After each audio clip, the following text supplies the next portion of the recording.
Hi, and welcome to the April 2021 version of CUNA's Economic Update.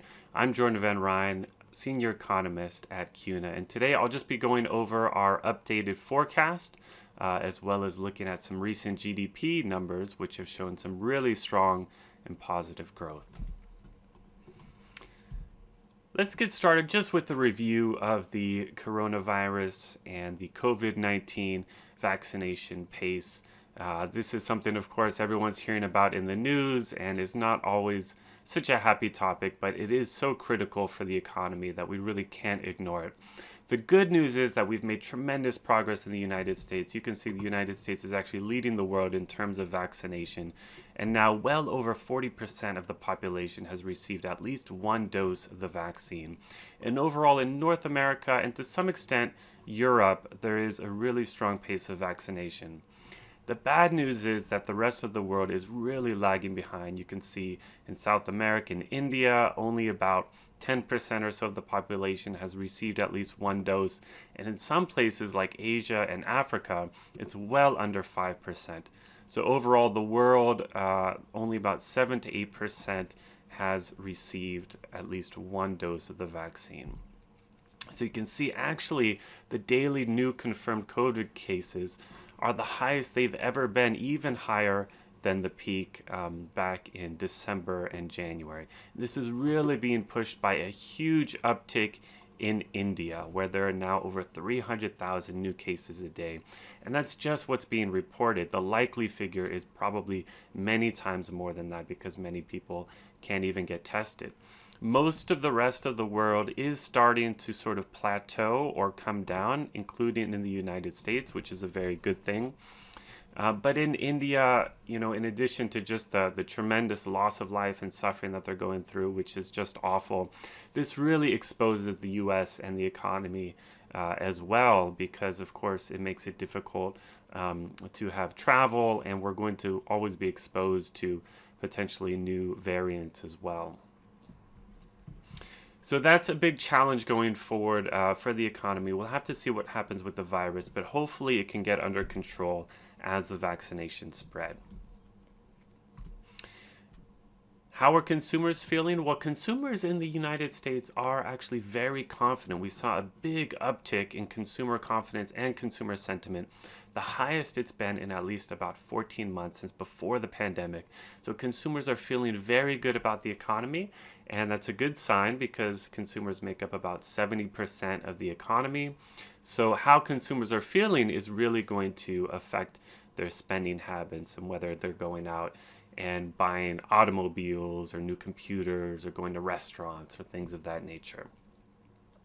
Now, just earlier today, on April 29th, we received the GDP report, gross domestic product for the first quarter, and we saw a really big increase in economic growth, 6.4% annualized increase in gross domestic product in the first quarter of 2021. After the second half of last year, this is one of the fastest paces of growth in about 40 years.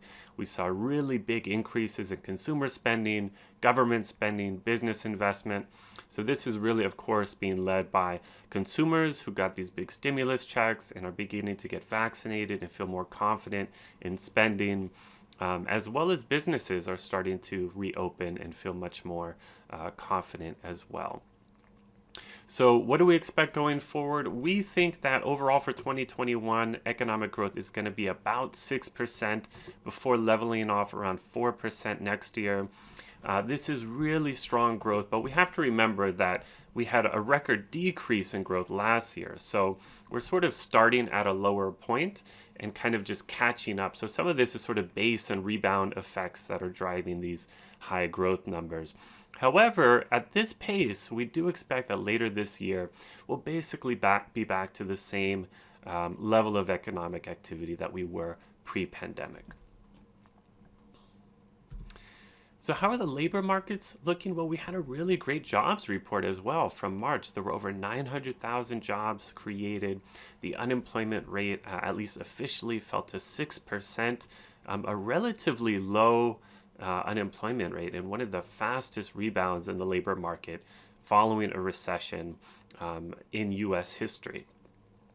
Now, the other side of that coin, however, is that if we count back people, for example, that were not included because they left the job market or were misclassified, that unemployment rate is in fact much higher. It went up to close to 24% at the peak of the pandemic, and it's currently about 9.3%. And you can see that that's still almost the highest it was during the Great Recession when it reached 10%.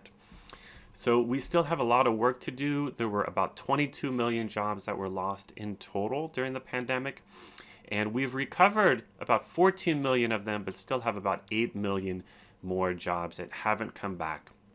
Some of those jobs are going to come back quickly as we reopen, but you can imagine many of those jobs might no longer exist or might be harder to get back. For example, a lot of these restaurants or businesses in the tourism industry might really have permanently closed or transitioned so much to sort of mobile orders and use of technology, robotics, machines, things like that, that they don't need as many workers. So some workers looking to go back to their jobs at grocery stores or restaurants might find that their jobs are taken by virtual kiosks or things of that nature. So to the extent that that occurs, it could be harder to get back some of these remaining jobs. However, those changes also create new opportunities typically in an economy as well. Federal Reserve Chairman Jerome Powell recently had a news conference and basically said that he would like to see several more months of a similar jobs report of close to 1 million jobs being created before he really starts to feel confident about the economic recovery. So that also means, of course, the Fed is going to continue to keep probably both short and long-term interest rates low for the foreseeable future, probably at least until late 2022 or 2023. What do we see for credit unions? Credit union loan and membership growth was relatively strong despite the pandemic last year. We think it's going to be about 5% for loan growth this year, 3% for membership growth, before returning to sort of longer term trends of 8% next year, 3.5% for membership growth. And we think that this is really going to be driven by the stronger economy.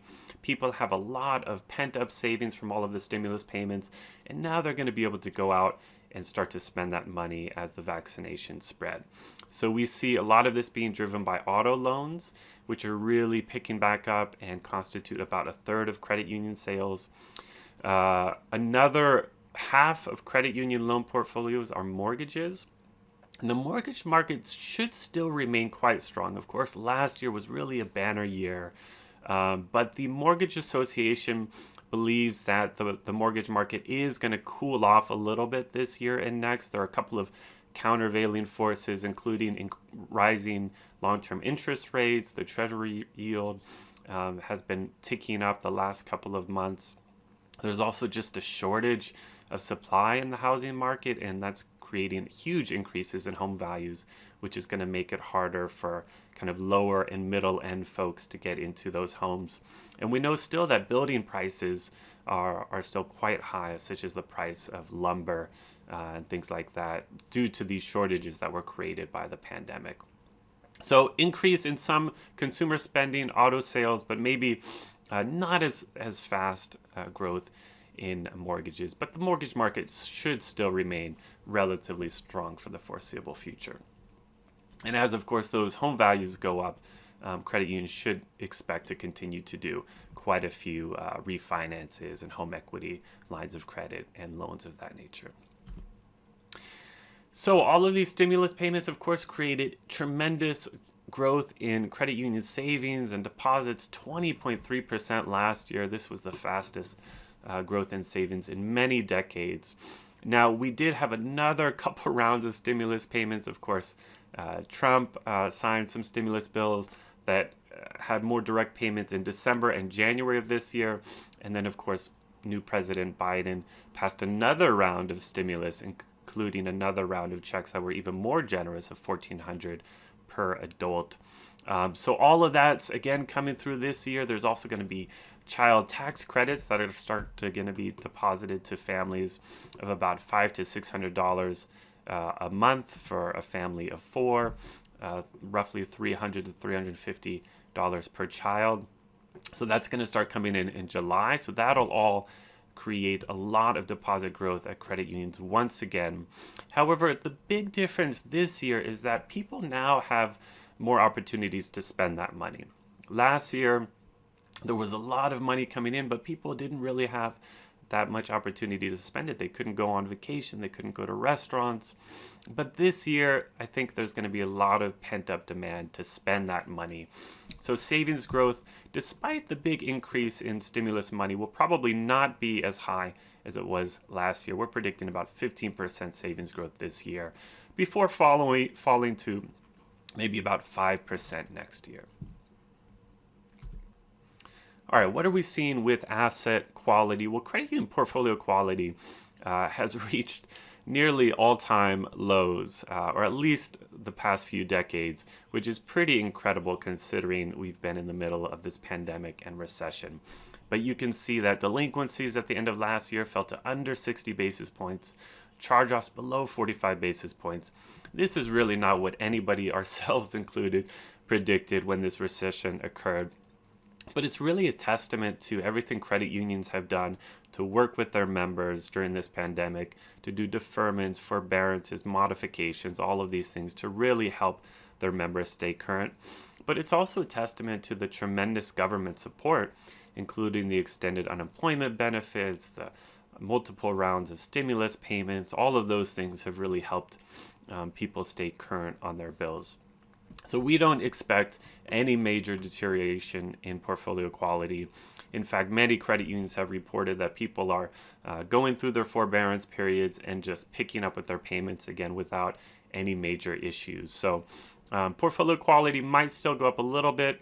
Delinquencies to maybe 65 basis points and 60 in 2022. And charge-offs should stay at about 45 basis points. These are net charge-offs as a percent of loans outstanding. There will continue to be downward pressure on credit union earnings. You can see in 2020, credit union earnings fell to about 70 basis points, down from 93 the year before. It really hasn't been this low since right after the financial crisis. And there's going to continue to be downward pressure on earnings. We think that interest margins are going to be tight in this kind of rising interest rate environment. There probably won't be as many gains on sales of things like mortgages or PPP loans as there were last year. But there are some countervailing forces as credit unions, for example, pull back out of their loan loss reserves. That will go to the bottom line. And we should see as well greater interchange income as people go out and spend a bit more. So you can see our complete forecast at cuna.org/economics.